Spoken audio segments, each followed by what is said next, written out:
अस्सलाम वालेकुम, welcome back our channel. Physiology का चैप्टर नंबर 4 है सर्कुलेशन। ये वेरी इंपॉर्टेंट चैप्टर है। इसके इंट्रोडक्शन में आते हैं। It is the transport system, यानी कि ये ट्रांसपोर्ट सिस्टम है विच सर्कुलेट करता है ब्लड एंड लिम्फ और लिम्फ को थ्रू आउट द बॉडी, यानी कि बॉडी के throughout. There are 2 types of circulation, इसकी 2 टाइप्स होती हैं, सिस्टेमिक सर्कुलेशन और पल्मोनरी सर्कुलेशन। नंबर 1 पे है systemic circulation. It is also known as the general circulation और पेरिफेरल, यानी कि इसको जनरल भी कहते हैं और पेरिफेरल सर्कुलेशन भी कहते हैं। This circulation supplies all the tissue of the body, यानी कि ये सप्लाई करते ऑल टिश्यू को, ठीक है, एक्सेप्ट यानी कि सिवाय लंग्स, यानी कि लंग्स को नहीं करती, बाकी तमाम टिश्यूज़ को सप्लाई करती है। The sequence of events of systemic circulation as follows, यानी कि इसकी जो सीक्वेंस तरतीब है वो इस तरह से है। लेफ्ट वेंट्रिकल ऑफ हार्ट, उसके बाद aorta, arteries, arterioles, capillaries, venules, veins, vena cava और राइट एट्रियम ऑफ हार्ट। ये इसकी सर्कुलेशन का प्रोसेस है। उसके बाद आता है pulmonary circulation. This is the circulation of blood from the lungs, यानी कि ये लंग्स के लिए होते हैं, नाम से ही जाहिर है pulmonary. The sequence of events of circulation is follow: right ventricle of heart, pulmonary arteries, pulmonary arterioles, pulmonary capillaries, venules and veins, left atrium of heart, यानी कि वो राइट एट्रियम ऑफ हार्ट होता है और ये लेफ्ट एट्रियम ऑफ हार्ट होता है, जैसे नीचे डायग्राम में भी दिखाया गया है। ये देखें, यहाँ राइट पल्मोनरी आर्टरी है, नीचे राइट वेन्स है, राइट एट्रियम, वेंट्रियोल्स, मसल्स, ये सारे के सारे आप लोगों ने डायग्राम को भी लाजमी देखना है। इसके बाद ये नीचे पाथवे ऑफ सर्कुलेशन की डायग्राम है। ये सबसे पहले आ जाता है हेड एंड आर्म्स, यानी कि ये इसका सर है और इसके बाजू है। इसके लेफ़्ट साइड पे आता है लंग्स पल्मोनरी, यानी कि यहाँ पर लंग्स है। फिर हार्ट आ जाता है, कोरोनरी, उसके बाद डाइजेस्टिव ट्रैक आ जाता है, लीवर है, किडनी, रेनल, ये सारी चीज़ें यहाँ पर आ जाती है। आपने इसको भी लाजमी देख लेना है, इससे भी आपको काफ़ी कुछ समझ में आ जाएगा। उसके बाद नीचे आ जाते हैं फंक्शनल पार्ट ऑफ सर्कुलेशन, यानी कि सर्कुलेशन के जो फंक्शनल पार्ट है।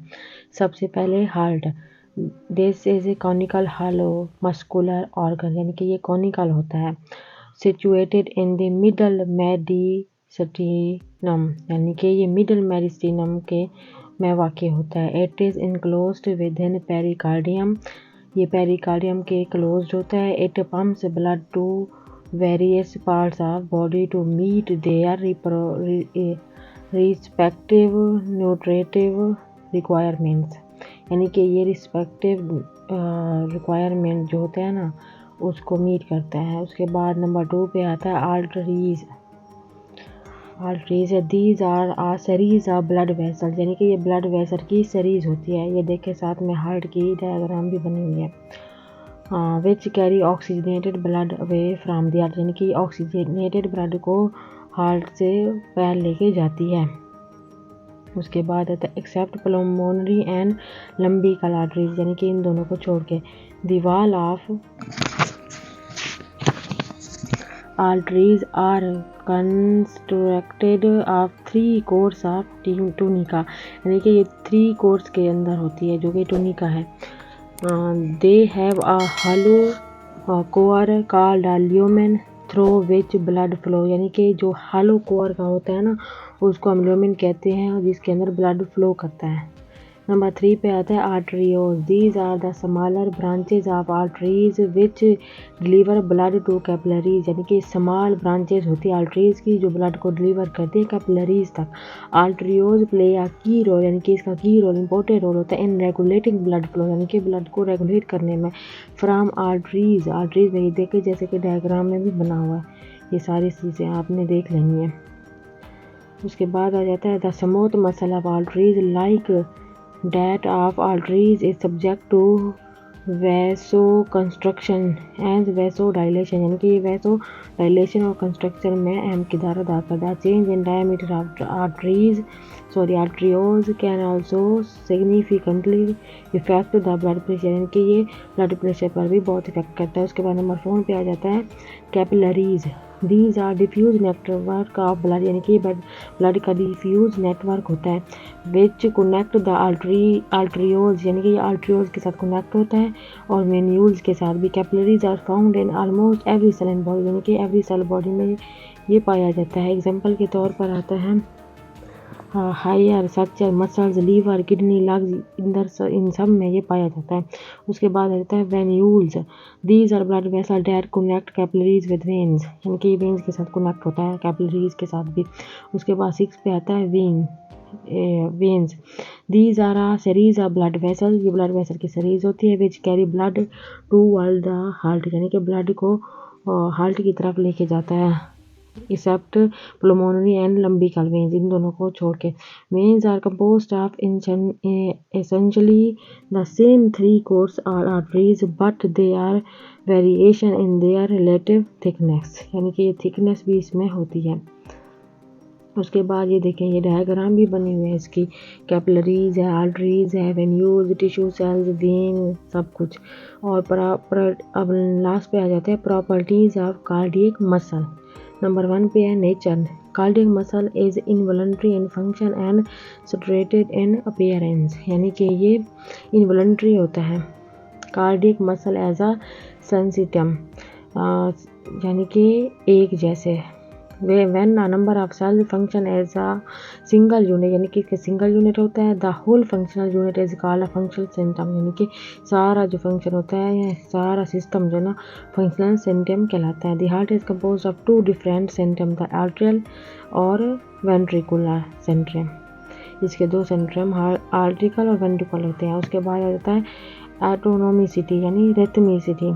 Autonomicity is the ability of the cell to undergo depolarization. Rhythmicity denotes spontaneous depolarization occurring at regular intervals, यानी कि ये रेगुलर इंटरवल्स इसके अंदर होते हैं, जैसे कि ऐसे नोड्स हो गया इस तरह से। और नीचे लास्ट में आता है conductivity. This is a transfer for cardiac impulses from the सायोएट्रिकल नोड, यानी कि ऐसे node to all cardiac muscle, यानी कि ऐसे नोड आल कार्डियक मसल को ये ट्रांसफर करता है।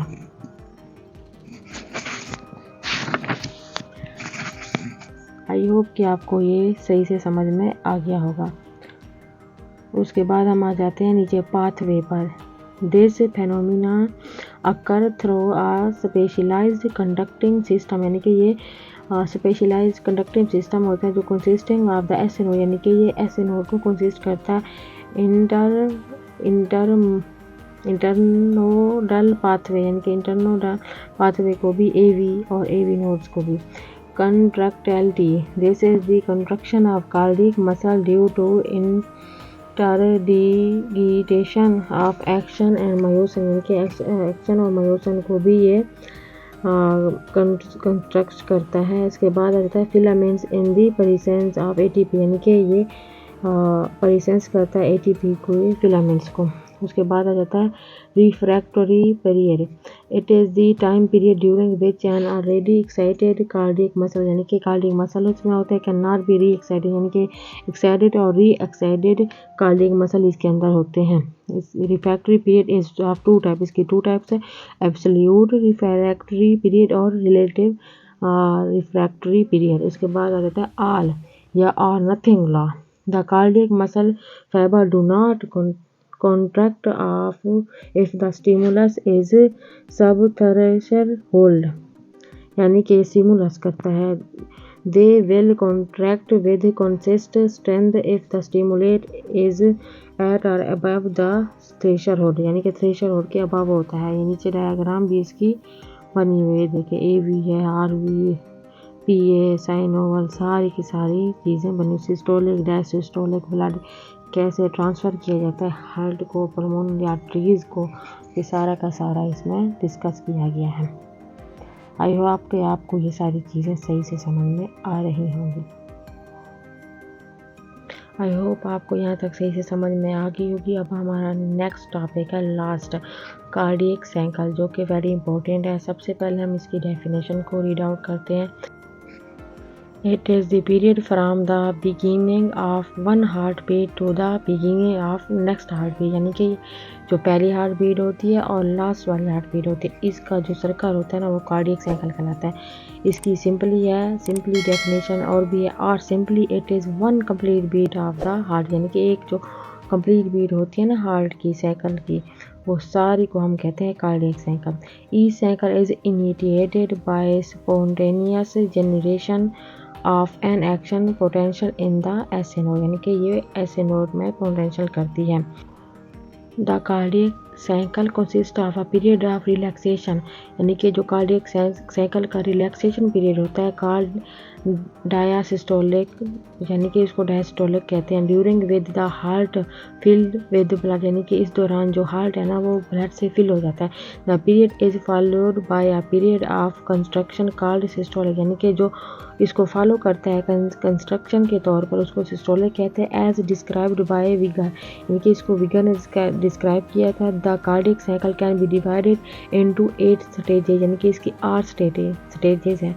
All 8 stages of the cardiac cycle occur in only 0.8 second, यानी कि ये 0.8 सेकेंड में कंप्लीट होते हैं। अब नीचे है वेंट्रिकुलर सिस्टोलिक, ठीक है। लेकिन ये देखें लेफ़्ट साइड पे इसकी डायग्राम है, देखें किस तरीके से कार्डियक साइकिल का सर्कल चल रहा है, ठीक है। ये देखें आपने इसको भी लाजमी देख लेना, इसको देखकर भी आपको काफ़ी चीज़ें समझ में आ जाएगी। ये देखें कार्डियक रिलैक्सेशन है, कार्डियक कंट्रक्शन है, ये देखें सारा का सारा आप लोगों ने इसको लाजमी देख लेना है। उसके बाद नीचे आ जाते हैं ventricular systole. Isovolumetric contraction of ventricle 0.05 second होती है इसकी। टाइमिंग मैक्सिमम इजेक्शन फेज जो है ना 0.112 सेकेंड होती है। रिड्यूस इजेक्शन जो होते हैं ना 0.41 सेकेंड। इन टोटल को हम जमा करेंगे तो 0.303 सेकेंड होती है। वेंट्रिकुलर डायासिस्टोल, वो सिस्टोलिक था, ये डायस्टोल है।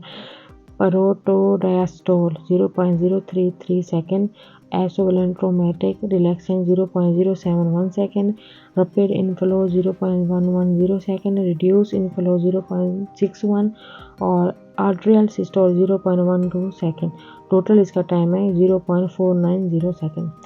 आई होप कि आपको ये सारी की सारी समझ में आ गई होंगी। ये जो वेंट्रिकुलर और सिस्टोल और डायस्टोल है ना, ये एमसीक्यूज में आते हैं, आप लोगों ने इसको लाजमी देख लेना है।